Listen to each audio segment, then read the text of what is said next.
बाळू मामा आमचा देवा, बाळू मामा काळजाची ठेवा, बाळू मामा आमचा देवा, बाळू मामा काळजाची ठेवा, पुसा पुसाव डोळा सारा दैवाचा खेळ, पुसा पुसाव डोळा सारा दैवाचा खेळ, मामा आपुल्या पाठी जणू शेष नारायण,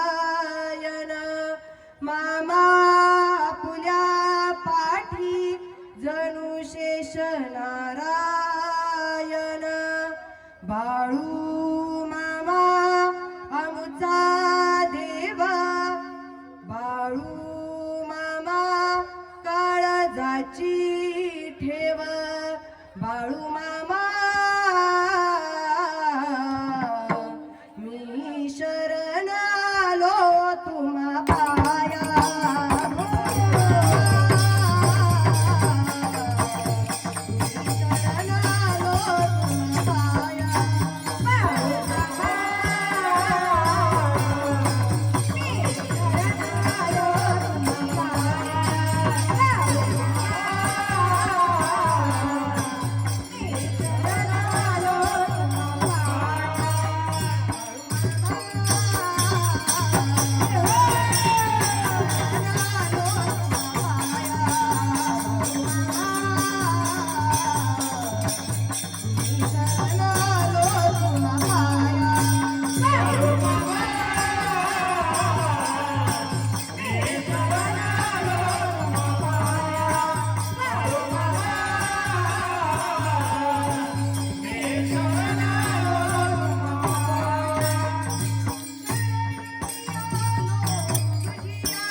हृदय मंदिरी शोधोनी पाहे, देव नटला नाना परी भरोनी उरला चराचरी, प्रस्तुत प्राप्त प्रसंगी प्राप्त स्थळी कीर्तन रूपी सेवेकरिता निवडलेला अभंग भगवंताचे युगायुगाचे भक्त असलेले संत नामदेव महाराज यांच्या दासी संत जनाबाई महाराज यांचा 4 चरणाचा उत्कृष्ट असा अभंग आज आपण सेवेकरिता घेतलेला आहे. विठ्ठल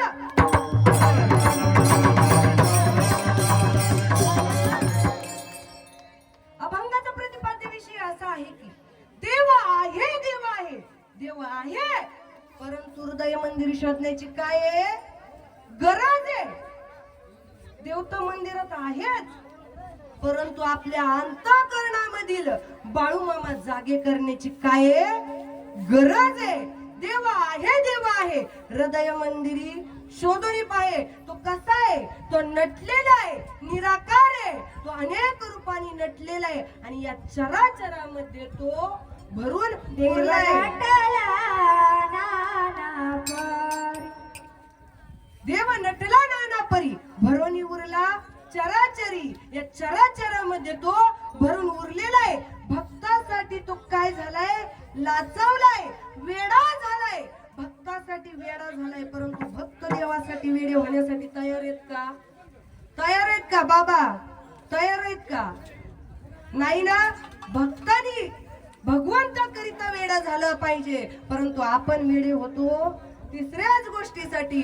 बाळूमामा करिता वेडा झालं पाहिजे.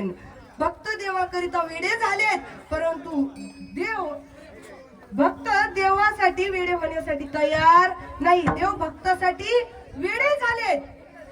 जरी म्हणे भक्तासाठी वेडावला जग जेठी. हा झाला अभंगाचा सरळ सरळ भावार्थ.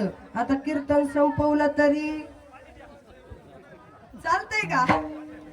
असो, मला यायला थोडासा वेळ झाला. आळंदीवरनं यायचं होतं, थोडासा उशीर झाला. त्याबद्दल मी कीर्तन सुरू करण्याच्या अगोदरच तुम्हा सर्वांची माफी मागते. असं आपण पुढे चालूयात. कीर्तनाला सुरुवात करण्यापूर्वी काही गोष्टी सांगू इच्छिते. हे पहा, आपण बोलायचं नाही, शेजारच्याला बोलू द्यायचं नाही. आपण उठायचं नाही, शेजारच्याला उठू द्यायचं नाही. आपण झोपायचं नाही, शेजारच्याला झोपू द्यायचं नाही. चष्मेवाल्यांकडे खास करून लक्ष ठेवा.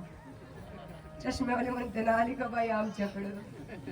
कारण ते चष्म्याच्या आतून कधी डोळे झाकतील याची शक्यता नाही. विठाला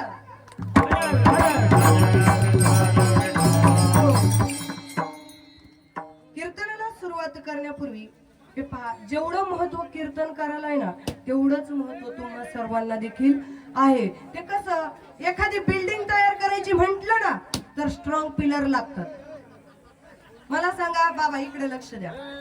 बोलू नका रे, बोलू नका. इकडे लक्ष फोटो. एखादी बिल्डिंग तयार करायची म्हटलं ना, तर स्ट्रॉंग पिलर लागतात. आता इथं पिलर कोण आहेत मला सांगा? कोण आहेत इथं पिलर? तुम्ही सर्वजण पिलर आहेत ना. जर यातला एक जरी पिलर डॅमेज झाला तर स्लॅबला तडा जाण्याची दाट शक्यता आहे. स्लॅब कोण आहे? कीर्तनकार आहे.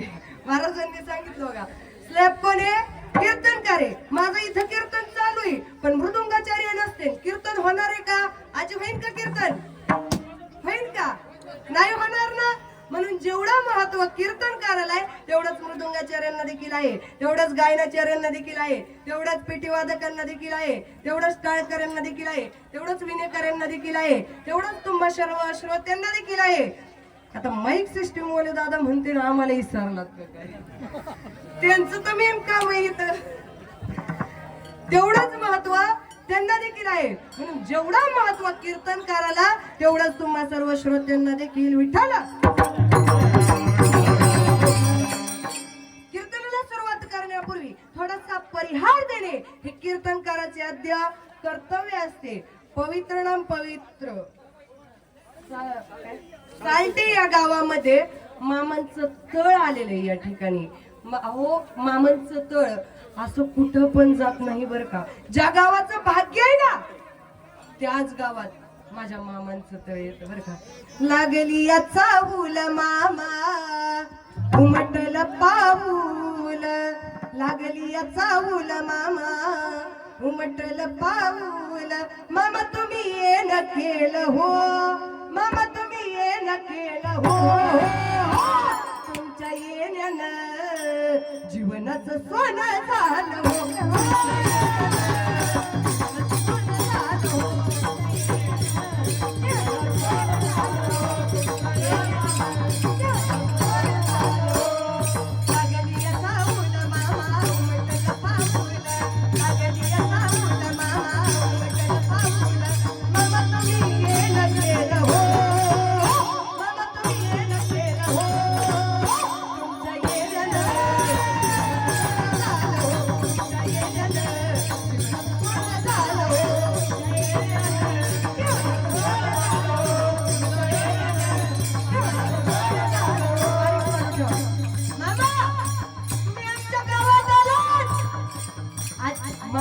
जन्म उत्सव आहे, जन्म उत्सवानिमित्त मामा तुमच्या गावामध्ये आले.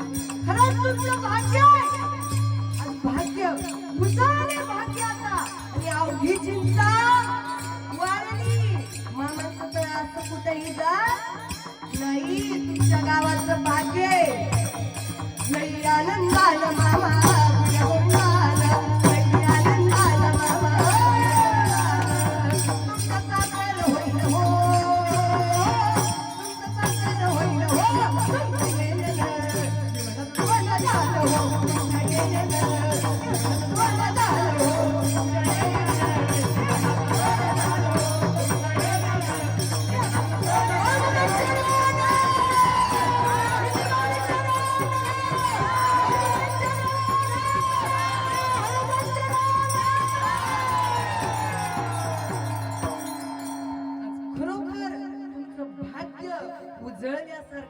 आज मामांचं तळ या ठिकाणी आहे.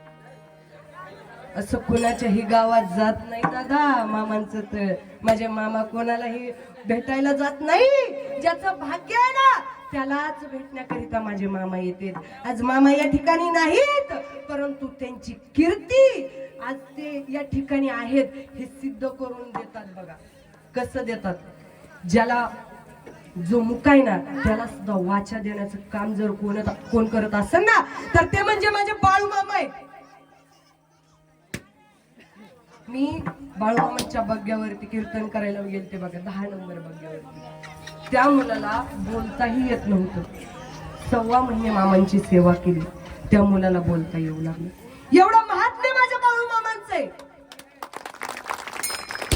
ओ तुम्हाला जर कोणी विचारलं ना कोण आहे बाळूमामा, अरे मुक्याला वाचा देणारा माझा बाळूमामा आहे. मेलेला पक्षी सुद्धा ज्याच्या हातावरती जिवंत होतो ना तो माझा बाळूमामा आहे.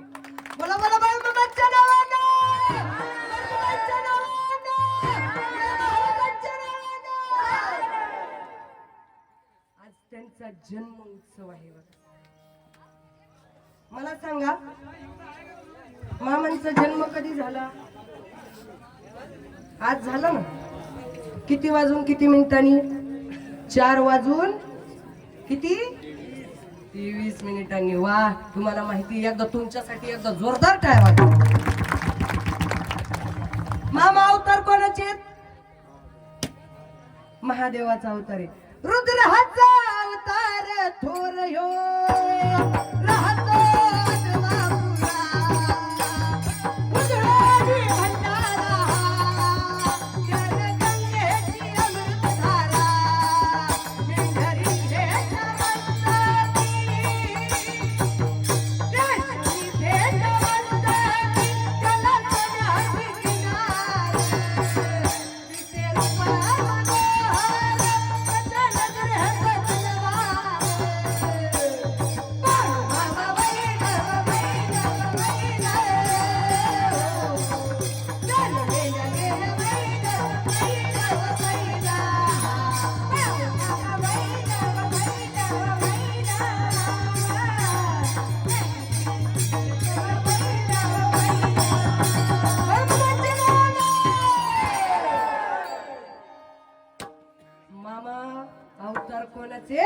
रुद्राचा अवतार थोरयो राहतो आदमापुरा. मामा जन्मल्याच्या नंतर अतिशय शांत वृत्तीचे मामा होते. मला सांगा एखादे संत जर जन्माला आले ना तर हसत जन्माला येतात.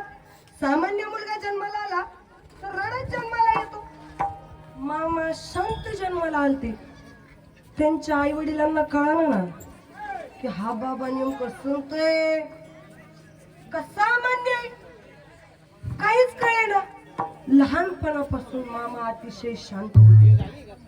त्यांना वाटलं नव्हतं की पुढे जाऊन मामा एक सत्य पुरुष होते, देव होते, म्हणून वाटलं नव्हतं. मामा अतिशय शांत वृत्तीचे होते. ते घरात कोणाशी बोलत नव्हते, काय नव्हते. ते उठायचे आणि माळावरती निघून जायचे. एकदा तर गेले काट्यावरतीच जाऊन झोपले. काट्यावरती जाऊन झोपल्यानंतर आता मला सांगा एवढं पोरग जर साधं उन्हात जरी उभा राहिलं तरी आपल्या मनाला काय वाटतं, अरे बाळा पायात चप्पल नाहीये, घरात ये, तुझे पाय पोळतील. परंतु मामा काट्यावरती जाऊन झोपले होते. रस्त्याने एक वाटसरू चालला होता. तो वाटसरू पळतच गेला आणि सत्यवा मातेला सांगितलं. सत्यवा माता देखील म्हटलं जातं त्यांच्या आईला आणि सुंदराबाई सुद्धा म्हटलं जातं. सुंदराबाई हे त्यांचं नाव आहे. सुंदराबाईकडे पळत गेले आणि पळत गेल्यानंतर म्हणाले, अहो तुमचा बाळप्पा आहे ना तो काट्यावरती जाऊन झोपलाय हो. असं म्हटल्यानंतर त्या आईचं मन काही राहावे ना. आई सैर वैर धावत सुटली, गेली आणि पाहिलं, अरे बाळू, अरे काय करतोयस रे तू? काट्यावरती झोपलायस? अरे तुला काटे टोचत नाहीत का? बाळूला खाली उतरवलं आणि घरी घेऊन गेली आई. घरी घेऊन गेल्याच्या नंतर मामा पुन्हा दुसऱ्या दिवशी त्यांचे वडील मायप्पा अतिशय तापड वृत्तीचे होते. आता धनगर माणसं कशी असतात, तापड असतात ना. बाबा कसे असतात, तापड असतात. तसंच मायप्पा सुद्धा लय तापड होते. लय हाणलं मामांना, लय हाणलं. दुसऱ्या दिवशी काही त्यांना घरी ठेवलंच नाही. मामांना म्हणाले, तू आता लय अवतर खोड्या केल्या. त्यांना लहानपणापासूनच गावातली लोक खुळा बाळू असं नावच गावातल्या लोकांनी पाडलं होतं. ह्याला भूतबीत लागलं तर नाही म्हणून एका तांत्रिकाला आणलं होतं. त्या तांत्रिकाला सुद्धा मामांनी पळवून लावलं. एवढे चमत्कारी मामा होते. आणि या पृथ्वीवरती चमत्कार दाखवल्याशिवाय लोक नमस्कार करत नाहीत बाबा. या धर्तीवरती आल्याच्या नंतर मामांनी बरेच चमत्कार दाखवले. तेव्हा आज अख्खा महाराष्ट्र नव्हे तर हे जग त्यांना नमस्कार करते. या धर्तीवरती गाजलेला एकच देव आहे. धर्तीवरती गाजला परब्रह्माच्या मंदिराचा, धर्तीवरती गाजला परब्रह्माच्या मंदिराचा. शिवशंभू अवतारी काळूबाबा धनगराचा, शिवशंभू अवतारी काळूबाबा धनगराचा, शिवशंभू अवतारी काळूबाबा धनगराचा, शिवशंभू अवतारी काळूबाबा धनगराचा. पंढरा लावला झाडावर उंच पानावरती पंढरा लागला भाळावर उंच पानावरती बरी. गोरगरिबांचा वाली फाळा मेंढराचा, गोरगरिबांचा वाली फाळा मेंढराचा. शिवशंभू अवतारी काळूबाबा धनगराचा, शिवशंभू अवतारी काळूबाबा धनगराचा, अवतारी काळूबाबा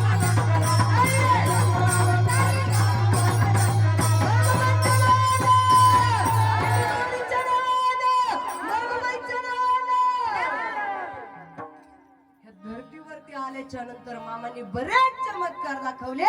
तेव्हा आज संपूर्ण जग त्यांना पुजते. मामांच्या खोड्या भरपूर झाल्या होत्या. मायप्पा म्हणाले, आता तुला घरी ठेवायचं नाही, आता तुला मी रानात कामाला घेऊन जातो बघ.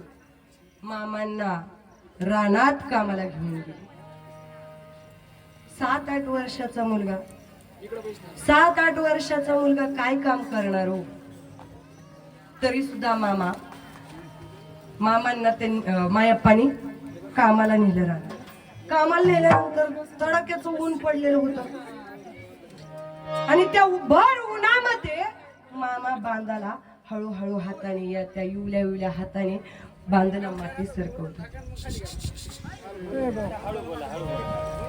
कृपया करून थोडा वेळ शांत बसा. असो. विठ्ठल विठ्ठल.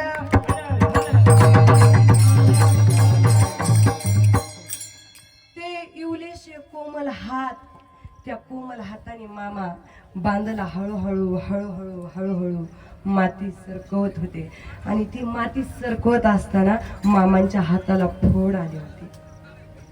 आणि ते पाहिलं मायप्पानं ते पाहिल्यानंतर मायप्पा म्हणाले, अरे बाळू, आता तू काय कर, कडाक्याचं ऊन पडलेलं होतं, भूक लागली असेल तुला, चल आता आपण जेवण करून घेऊ असं म्हटल्यानंतर मायप्पानी बैल बांधली झाडाला बांधल्यानंतर माग वळून बघते तर मामा तन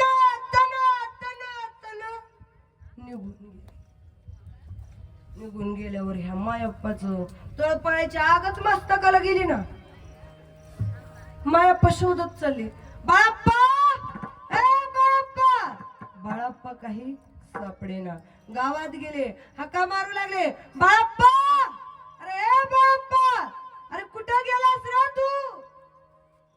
तेव्हा घराकडे जाण्याच्या रोडला एक मोठी रामकट होती आणि त्या रामकटीच्या शेंड्यावरती मामा जाऊन बसले होते.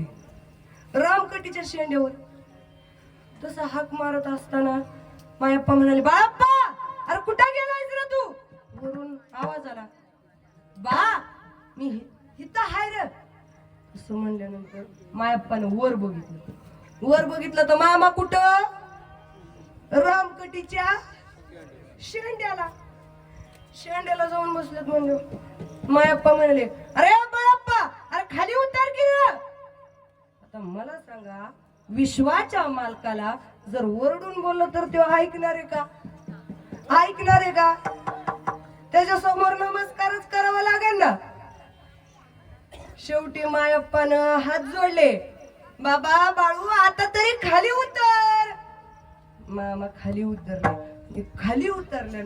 नंतर मामांना एवढं मारलं सांगायचं काम नाही, अंगावर वळ उंटूस्तवर मारलं. आणि ही बातमी पोहोचली सुंदराबाईपर्यंत ही बातमी पोहोचल्यानंतर सुंदराबाई सैरवैर धावत सुटल्यानंतर बाळाप्पा जवळ आली. बाळाप्पाला धरलं, मायप्पाला म्हणाले, अहो माझा पोरगा 7-8 वर्षाचा आहे हो, आणि तुम्ही माझ्या पोराला एवढं मारता.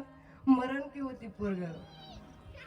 मामांनी बाळाप्पाला घरी नेलं. मायप्पानं बाळाप्पाला घरी नेलं आणि घरी नेल्याच्या नंतर दुसऱ्या दिवशी बाळाप्पाला पिशवी भरायला सांगितली. आता तुझे कपडे भर, तू आता इथं राहू शकत नाही. आता तुला चाकरी करण्याकरिता तुला आता कुठं पाठवतो? चंदूलाल शेठजीकडे पाठवतो बघ. आईचं मन होत ते. आई म्हणली, माझा 7-8 वर्षाचा मुलगा आहे, काय करणार तिथं जाऊन? नका पाठवू, माझ्या मुलाला माझ्यापासून लांब नका करू. तो प्रसंग असा होता बघा. मुलाला मायप्पानं चालवलं होतं. बाळाप्पाला आईचं मन काही राहत नव्हतं. आई रडत होती, माया मंदिर हलाले लागे कळसा फुटाया, आज घायाळ पक्षी जाई पिलाना भेटाया. आईचं मन एक हळवं असतं बघा. ज्यावेळेस आम्ही आळंदीला संस्थेत शिकायला होतो ना, त्यावेळेस आम्हाला आई भेटायला आली ना, की असं वाटायचं जावंच नाही, आई पशीच येऊन राहावं. किंवा आम्ही गावाकडे आलो ना, असं वाटायचं जाऊच नाही. पण आज त्यांच्यापासून आम्ही लांब राहिलो, म्हणून आज आम्ही इथे. कुछ पाने के लिए कुछ खोना पड़ता है. तसं मामांना चाकरी करण्याकरिता मामा तिकडे जाऊन तरी सुधारतील अशी मायप्पाची आशा होती. मायप्पा बाळाप्पाला घेऊन कुठे गेले? चंदूलाल शेठजीकडे गेले. चंदूलाल शेठजीकडे बाळाप्पाला घेऊन गेल्याच्या नंतर बाळाप्पा त्या ठिकाणी एका कोपऱ्याला बसले होते. बाळाप्पा अतिशय लहान होते. मायप्पा चंदूलाल शेठजीला म्हणत होते, माझ्या एवढ्या पोराला या ठिकाणी चाकरीसाठी ठेवून घ्या. तर चंदूलाल शेठजी विचार करायला लागला, 7-8 वर्षाचा मुलगा नेमकं काम तरी काय करणार आहे? ह्या मुलाला काम तरी काय करायला द्यावं? त्यांच्या दारामध्ये एक गाई बऱ्याच दिवसापासून आजारी होती बरं का. खूप काही डॉक्टरी उपाय केले, परंतु ती गाई काही नीट झाली नाही. मग मामा त्या ठिकाणी बसलेले होते. मामांनी ते पाहिलं. मामांनी हातात मुठभर चारा घेतला, त्या गाईच्या तोंडाजवळ नेला आणि त्या गाईच्या डोक्यावरनं हात फिरवला. आणि त्या गाईनं काय सांगता, चमत्कार झाला. गप्प गप्प गप्प तो चारा खाल्ला. हे पाहिलं चंदूलाल शेठजीने. चंदूलाल शेठजी म्हणाले, हा मुलगा सामान्य नाही, हा नक्कीच चमत्कारी. कारण जिथं डॉक्टरी उपाय करून सुद्धा जिथं गाई नीट झाली नाही, तिथं मामांच्या हाताने त्या गाईने चारा खाल्ला.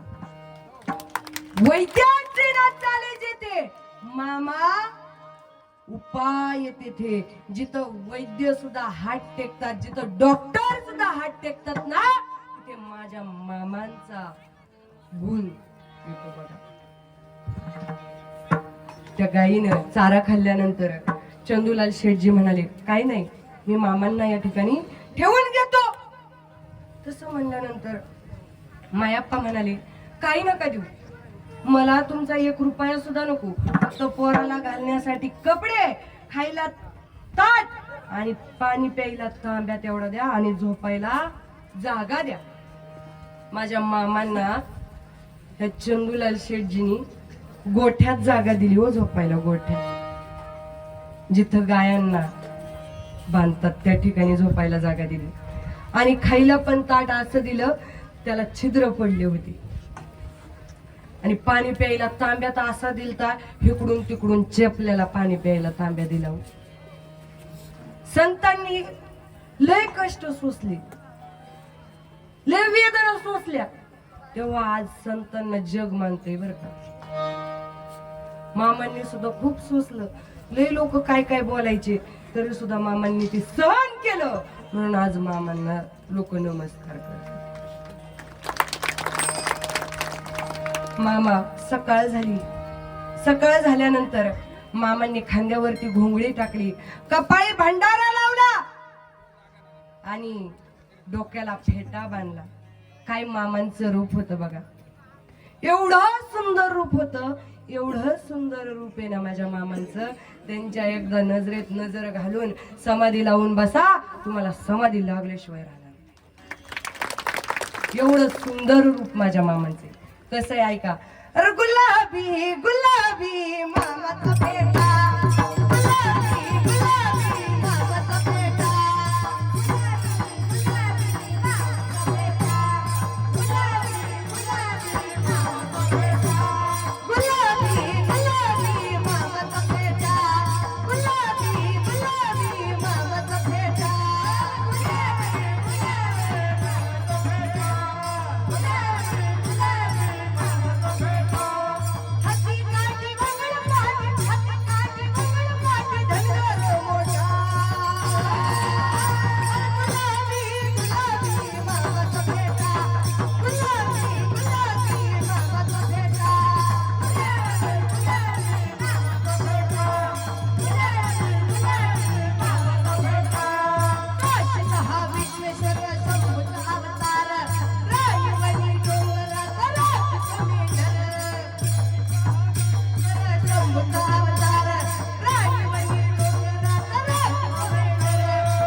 किती सुंदर रूप आहे मामांचा. असा दिनक्रम चालू झाला, कपाळाला भंडारा लावायचा, खांद्यावरती घोंगडी टाकायची, हातामध्ये काठी घ्यायची आणि हा सर्व पसारा घेऊन, ही सगळी मेंढरं घेऊन चारण्यासाठी निघून जायचं. आणि या बाईचं नचरानतन मला बाया दिसती पांढर, या बाईचं नचरानतन मला बाया दिसती पांढर,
खरोखर या ठिकाणी आदमापूर तयार झाल्यासारखं वाटलं बरं का. काय जोश आहे, काय उल्हास आहे. बाबा एवढे म्हातारे असून सुद्धा उठून नाचत होते. हा आनंद आहे वारकरी संप्रदायात. डीजे समोर तर कोणीही नाचन हो, डीजे समोर कोणीही नाचन, पण जो इथं नाचला ना त्याचं जीवन सक्सेस झाल्याशिवाय. असो, आपला विषय कुठं होता? बाळू मामा मेंढर चारण्यासाठी गेले आणि एके दिवशी प्रकार असा घडला. मामाच्या ठिकाणी चंदूलाल शेठजीच्या इथं चाकरी करत होते ना, त्या ठिकाणी त्यांची आई, चंदूलाल शेठजींची आई, त्यांना अचानक जाग आली आणि त्या निम्म्या रातच्याला बाहेर आल्या. आणि बाहेर आल्यानंतर त्या गोठ्यातून एवढा लख्ख प्रकाश पडला होता, एवढा लख्ख प्रकाश पडला होता, जसा सूर्याचा पडतो तशाच पद्धतीने तो प्रकाश पडला होता. हा प्रकाश कशाचा म्हणून ते बघण्याकरिता चंदूलाल शेठजीची आई गोठ्यात गेली. आणि गोठ्यात गेल्यानंतर बघते तर काय, जी थाळी मामांना जेवण्याकरिता दिलती ना, त्या थाळीच्या छिद्रात त्या आईला त्यांच्या बस्तीचं दर्शन झालं. म्हणजे ज्या ताटामध्ये मामा जेवतात त्या ताटात जर जैन धर्माच्या बस्तीचं दर्शन होत असेल तर विचार करा, आपण मामांची भक्ती केल्यानंतर, आपण मामांची सेवा केल्यानंतर आपण काय होतो.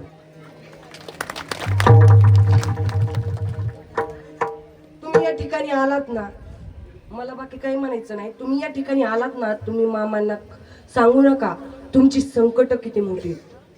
मामांना तुम्ही सांगू नका की अरे माझी संकट किती मोठी आहेत. अरे तुमच्या संकटांना सांगा की अरे माझा बाळू मामा किती मोठा आहे, माझा बाळू मामा किती मोठा आहे. त्या ठिकाणी त्या आईला त्या थाळीत बस्तीचं दर्शन झालं. त्या आईनं दर्शन घेतलं आणि ती थाळी उचलली आणि देवघरात नेऊन पूजू लागली. सकाळी मामा उठले, बघतात तर काय, थाळी त्यांच्या जागेवरती नव्हती. ते देवळीमध्ये थाळी पुसून ठेवायचे. ती थाळी